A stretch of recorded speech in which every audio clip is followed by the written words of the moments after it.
ನಾನು ನಿಮ್ಮ ತಂಗಿ ಕೆಲಸ ಮಾಡುವ ಆಫೀಸ್ನಲ್ಲಿ ಮ್ಯಾನೇಜರ್ ಎಂದನು. ಅವನ ಮಾತು ಕೇಳಿ ಮ್ಯಾನೇಜರ್ ಯಾಕೆ ಇಲ್ಲಿಗೆ ಬಂದಿದ್ದಾರೆ ಎಂದು ಯೋಚಿಸಿದವನು, ಸರ್ ನೀವು ಇಲ್ಲಿ ಎಂದು ಅನುಮಾನದೊಂದಿಗೆ ಕೇಳಿದನು ಸಾಕೇತ್. ಈ ಬಾರಿ ಸಾಕ್ಷಿಗೆ ಅವನ ಮೇಲೆ ಕೋಪ ಉಕ್ಕಿತು. ಆದರೂ ಎಲ್ಲರ ಎದುರಿಗೂ ಮಾತನಾಡಲು ಆಗದೆ ಮೌನವಾಗಿಯೇ ಉಳಿದಳು. ಆದರೆ ಎದೆಯಲ್ಲಿದ್ದ ಭಯ ಎಂಥದ್ದು ಎಂದು ಅವಳಿಗೆ ಮಾತ್ರ ಗೊತ್ತಿತ್ತು. ಸಾಕೇತ್ ಮಾತಿಗೆ, ಹಾ, ಇಲ್ಲೇ ಸ್ವಲ್ಪ ಕೆಲಸ ಇತ್ತು, ಹಾಗಾಗಿ ಬಂದಿದ್ದೆ ಎಂದನು. ಹೌದಾ, ಒಳ್ಳೆಯದೇ ಆಯ್ತು, ಬನ್ನಿ, ಇವತ್ತು ನನ್ನ ತಂಗಿಯನ್ನು ನೋಡಲು ಹುಡುಗನ ಕಡೆಯವರು ಬಂದಿದ್ದಾರೆ, ಇವರೇ ಹುಡುಗ ಎಂದು ಖುಷಿಯಲ್ಲಿ ಪರಿಚಯ ಮಾಡಿಕೊಟ್ಟನು. ಪಾಪ, ಅವನಿಗೆ ಅನುರಾಗ್ ಯಾಕೆ ಇಲ್ಲಿಗೆ ಬಂದಿದ್ದಾನೆ ಎಂದು ತಿಳಿದಿಲ್ಲ. ಹಾ, ನಿಮಗೇನು ಅಭ್ಯಂತರ ಇಲ್ಲ ಅಂದ್ರೆ ಹುಡುಗನ ಜೊತೆ 5 ನಿಮಿಷ ಮಾತನಾಡಬಹುದಾ ಎಂದು ನೇರವಾಗಿಯೇ ಕೇಳಿದನು. ಹುಡುಗನ ಜೊತೆ ಇವನು ಏನು ಮಾತನಾಡುತ್ತಾನೆ ಎಂದು ತಿಳಿಯದೆ ಆಶ್ಚರ್ಯದಲ್ಲಿಯೇ ನೋಡಿದರೆ ಅದಾಗಲೇ ಸಾಕ್ಷಿ ಭಯಕ್ಕೆ ಬೆವರಲು ಶುರುವಾದಳು. ಸಾಕ್ಷಿ ಕೆಲಸ ಮಾಡುತ್ತಿರುವ ಜಾಗದಲ್ಲಿನ ಮ್ಯಾನೇಜರ್ ಎಂದು ಹೇಳುತ್ತಿದ್ದಾನೆ. ಈಗ ಬೇಡ ಎನ್ನುವ ಹಾಗೂ ಇಲ್ಲ. ಹುಡುಗನ ಜೊತೆ ಮಾತನಾಡಬೇಕು ಎಂದು ಹೇಳಿದ ಅನುರಾಗ್ ಮಾತು ಅದಾಗಲೇ ಅಲ್ಲಿ ನಿಂತಿದ್ದ ಹುಡುಗನಲ್ಲಿ ಅನುಮಾನ ಸೃಷ್ಟಿಸಿತು. ಸಾಕೇತ್ ಮಾತನಾಡುವ ಮೊದಲೇ, ಅದಕ್ಕೇನು, ಬನ್ನಿ ಸರ್ ಮಾತನಾಡೋಣ ಎಂದು ತಾನೇ ಅವನನ್ನು ಹೊರಗೆ ಕರೆದುಕೊಂಡು ಹೋದನು. ಈಗ ಎಲ್ಲರಿಗೂ ವಿಷಯ ತಿಳಿಯುತ್ತದೆ. ನಾನು ಅಣ್ಣನಿಂದ ವಿಷಯ ಮುಚ್ಚಿಟ್ಟೆ ಎಂದು ಅಣ್ಣ ನನ್ನ ಮೇಲೆ ಕೋಪ ಮಾಡಿಕೊಂಡರೆ ಏನು ಮಾಡಲಿ? ಇರೋ ವಿಷಯ ನಾನೇ ಮೊದಲಾಗಿ ಅಣ್ಣನಿಗೆ ಹೇಳಿಬಿಡಲ ಎಂದು ಯೋಚಿಸಿದವಳು, ಬೇಡ ಬೇಡ, ಅದೇನಾದ್ರೂ ಆಗ್ಲಿ, ನಾನೇನು ಹೇಳುವುದು ಬೇಡ ಎಂದು ಮನಸ್ಸನ್ನು ಪ್ರಯಾಸದಲ್ಲಿ ಗಟ್ಟಿ ಮಾಡಿಕೊಂಡು ಸುಮ್ಮನೆ ನಿಂತಳು. ಹೊರಗೆ ಬಂದ ಅನುರಾಗ್ ಆ ಹುಡುಗನ ಮುಂದೆ ಗಂಭೀರವಾಗಿ ತನ್ನ 2 ಪ್ಯಾಂಟಿನೊಳಗೆ ಕೈ ತೂರಿ ನಿಂತನು. ಅದನ್ನು ನೋಡಿದ ಅವನು, ನೀವು ಏನು ಮಾತನಾಡಲು ಕರೆದುಕೊಂಡು ಬಂದಿದ್ದೀರಾ ಎಂದು ನನಗೆ ಗೊತ್ತು ಎಂದು ಮುಗುಳು ನಕ್ಕನು. ಹೌದಾ, ಏನು ಎಂದನು ಅದೇ ಗಂಭೀರತೆಯಲ್ಲಿ. ನೀವಿಬ್ರು ಪ್ರೀತಿಸುತ್ತಿರಬಹುದು, ಅದು ಮನೆಯವರಿಗೆ ತಿಳಿದಿಲ್ಲ. ಹುಡುಗಿ ನೋಡಲು ಬರುತ್ತಾರೆ ಎಂದು ಭಯದಲ್ಲಿ ಇವತ್ತು ಹೇಳಲು ಬಂದಿರಬಹುದು ಅಲ್ವಾ ಎಂದು ಅಂದಾಜಿಸಿದನು. ಅವನ ಮಾತಿಗೆ ಅವನನ್ನೇ ನೋಡಿದವನು, ನೀವು ಹೇಳಿದ್ದು ಅರ್ಧ ಸತ್ಯ ಅರ್ಧ ಸುಳ್ಳು. ನಾನು ಸಾಕ್ಷಿ ಅವರನ್ನು ಪ್ರೀತಿಸುತ್ತಿರುವುದು ನಿಜ, ಹಾಗೆ ಸಾಕ್ಷಿ ನನ್ನನ್ನು ಪ್ರೀತಿಸುತ್ತಿದ್ದಾರೆ ಎನ್ನುವುದು ಸುಳ್ಳು ಎಂದವನ. ತಾನು ಸಾಕ್ಷಿಯನ್ನು ಪ್ರೀತಿಸುತ್ತಿರುವುದು, ಹಾಗೆ ಅವರು ತನ್ನನ್ನು ಮದುವೆಯಾಗಲು ನಿರಾಕರಿಸಿದ್ದು ಎಲ್ಲವನ್ನು ಎಳೆ ಎಳೆಯಾಗಿ ಬಿಡಿಸಿ ಹೇಳಿದನು. ವಿರೂಪಾಕ್ಷನಿಗೆ ಇಂತಹ ಒಂದು ಒಳ್ಳೆಯ ಹುಡುಗನನ್ನು ಮದುವೆಯಾಗಲು ಆ ಹುಡುಗಿ ಯಾಕೆ ನಿರಾಕರಿಸಿದಳು ಎಂದು ತಿಳಿಯಲಿಲ್ಲ. ಎಲ್ಲವನ್ನು ಕೇಳಿಸಿಕೊಂಡವನು, ಬನ್ನಿ ಒಳಗೆ ಹೋಗೋಣ ಎಂದನು. ನಿಮ್ಮ ನಿರ್ಧಾರವನ್ನು ನೀವು ತಿಳಿಸಲೇ ಇಲ್ಲ. ನನ್ನ ಮಾತಿಂದ ನಿಮಗೆ ಬೇಜಾರಾಗಿದೆ ಎಂದು ಗೊತ್ತು. ಐ ಆಮ್ ರಿಯಲಿ ಸಾರಿ ಎಂದನು ಅನುರಾಗ್. ಪರವಾಗಿಲ್ಲ, ಒಳಗೆ ಹೋಗಿ ಎಲ್ಲರ ಎದುರು ಮಾತನಾಡೋಣ ಬನ್ನಿ ಎಂದು ತಾನೇ ಅನುರಾಗ್ನ ಕೈ ಹಿಡಿದು ಒಳಗೆ ಕರೆದುಕೊಂಡು ಬಂದನು. ಇವನು ಹುಡುಗನ ಜೊತೆ ಏನು ಮಾತನಾಡುತ್ತಾನೆ ಎಂದು ಅದಾಗಲೇ ಎಲ್ಲರೂ ಭಯದಲ್ಲಿಯೇ ನಿಂತಿದ್ದರು. ಆದರೆ ಯಾರೂ ಕೂಡ ಮಾತನಾಡದೆ ಮೌನವಾಗಿದ್ದರು. ಸಾಕ್ಷಿಯ ಬಳಿ ಬಂದ ವಿರೂಪಾಕ್ಷ, ಸಾಕ್ಷಿ, ನಿಮ್ಮ ಜೊತೆ 5 ನಿಮಿಷ ಮಾತನಾಡಬಹುದಾ, ಇಲ್ಲೇ ಎಲ್ಲರ ಎದುರಿಗೆ ಎಂದನು. ಹಾ, ಮಾತನಾಡಿ, ಭಯದಲ್ಲೇ ಹೇಳಿದಳು. ನನ್ನ ಕಣ್ಣು ಚೆನ್ನಾಗಿದ್ದಿದ್ದರೆ ನಾನು ನಿಮ್ಮನ್ನು ಮದುವೆಯಾಗಲು ಬರುತ್ತಿದ್ದೆ ಎಂದು ನಿಮಗೆ ಅನಿಸುತ್ತಾ ಎಂದ ಪ್ರಶ್ನೆಗೆ ತಬ್ಬಿಬ್ಬುಗೊಂಡವಳು ಅವನನ್ನೇ ನೋಡುತ್ತಾ ಉಳಿದಳು. ವಿರೂಪಾಕ್ಷ, ಏನು ಮಾತಾಡ್ತಿದ್ದೀಯಾ? ಏನಾಯ್ತು? ಈ ಹುಡುಗ ನಿನ್ನ ಬಳಿ ಏನು ಹೇಳಿದ ಎಂದು ಅವನ ತಾಯಿ ಗಾಬರಿಯಾಗಿ ಕೇಳಿದರು. ಹೇಳ್ತೀನಿ, 2 ನಿಮಿಷ ಸುಮ್ಮನೆ ಇರು ಎಂದವನು. ನಾನು ಕೇಳಿದ ಪ್ರಶ್ನೆಗೆ ನಿಮಗೆ ಉತ್ತರಿಸಲು ಕಷ್ಟವಾಗಬಹುದು, ನಾನೇ ಉತ್ತರ ಹೇಳ್ತೀನಿ. ಖಂಡಿತ ನನ್ನ ಕಣ್ಣು ಸರಿಯಾಗಿದ್ದರೆ ನಾನು ನಿಮ್ಮನ್ನು ಮದುವೆಯಾಗಲು ಒಪ್ಪಿಕೊಂಡು ಇಲ್ಲಿಯ ತನಕ ಬರುತ್ತಿರಲಿಲ್ಲ.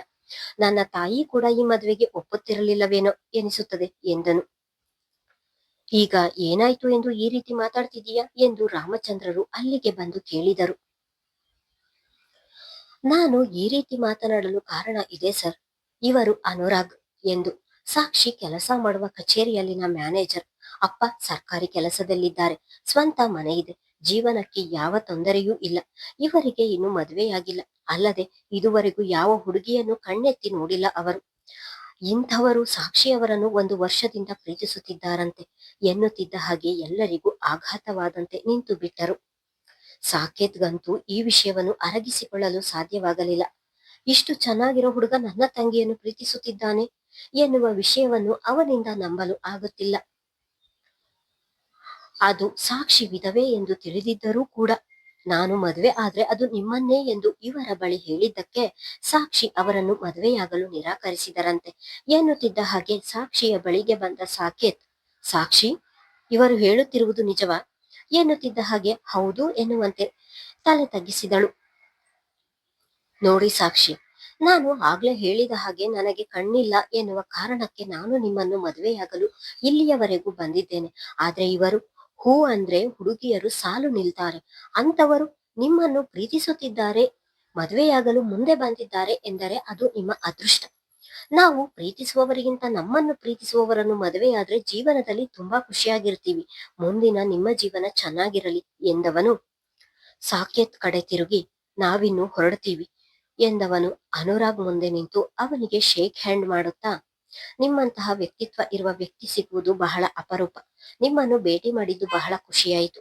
ಏನು ಭಯ ಪಡಬೇಡಿ, ಆದಷ್ಟು ಬೇಗ ನಿಮ್ಮ ಪ್ರೀತಿ ನಿಮಗೆ ಸಿಗುತ್ತೆ.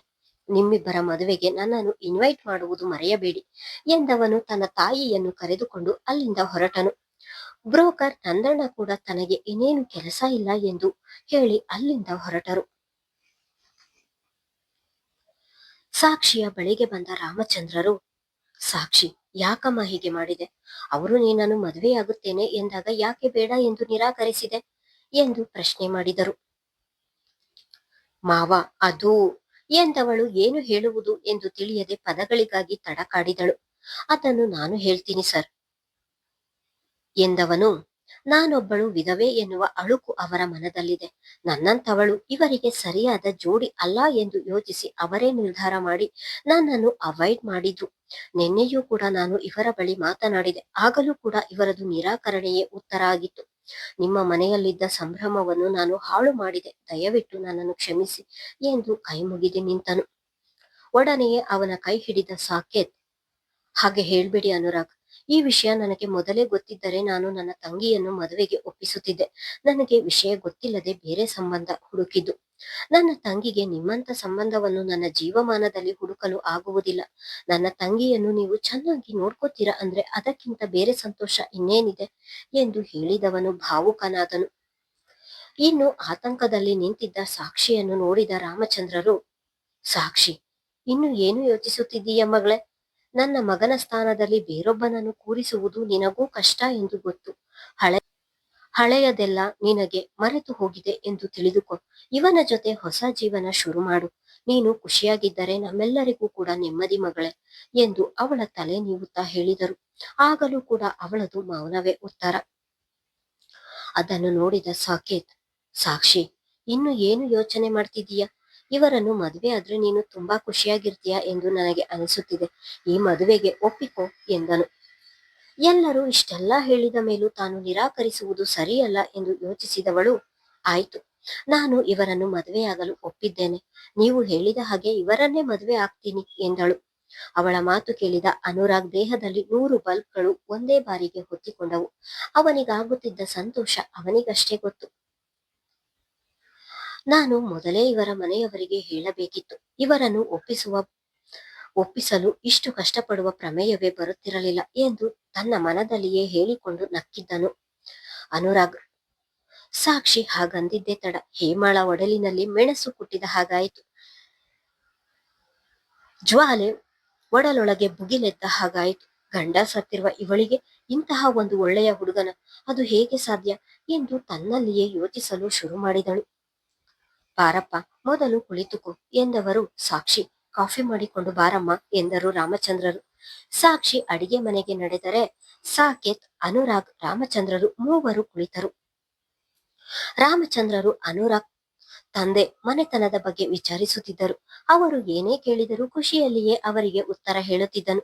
ಅನುರಾಗ್ ಮಾತನಾಡುತ್ತಿದ್ದ ಪ್ರತಿಯೊಂದು ಮಾತನ್ನು ಕೇಳುತ್ತಿದ್ದ ಹೇಮಾಳಿಗೆ ಒಡಲಿಗೆ ಬೆಂಕಿ ಬೀಳುತ್ತಿತ್ತು. ಮನೆ ಕಡೆ ಚೆನ್ನಾಗಿದ್ದಾರೆ ಎಂದು ಹೇಳಿದ ಮೇಲಂತೂ ಅವಳ ಕೋಪವನ್ನು ಹತ್ತಿಕ್ಕಲಾಗದೆ ಅಲ್ಲಿ ನಿಲ್ಲದೆ ತನ್ನ ಕೋಣೆಗೆ ಹೋದಳು. ಮೂವರು ಮಾತನಾಡುತ್ತಿರುವಾಗಲೇ ಸಾಕ್ಷಿ ಮೂವರಿಗೂ ಕಾಫಿ ಹಿಡಿದು ಬಂದಳು. ಮೊದಲು ರಾಮಚಂದ್ರರಿಗೆ ಕಾಫಿ ನೀಡಿ ನಂತರ ತನ್ನ ಅಣ್ಣನಿಗೆ ನೀಡಿ ಅನುರಾಗ್ ಬಳಿ ಹೋದರೆ ಅವನು ಖುಷಿಯಲ್ಲಿಯೇ ಅವಳ ಮುಖ ನೋಡಿ ಮುಗುಳು ನಕ್ಕು ಅವಳಿಗೆ ಕಣ್ಣು ಹೊಡೆದು ಕಾಫಿ ಕೈಗೆ ತೆಗೆದುಕೊಂಡನು. ಅದನ್ನು ನೋಡಿದವಳು ತಬ್ಬಿಬ್ಬುಗೊಂಡು ಅಲ್ಲಿ ನಿಲ್ಲದೆ ಅಡಿಗೆ ಮನೆ ಸೇರಿದಳು.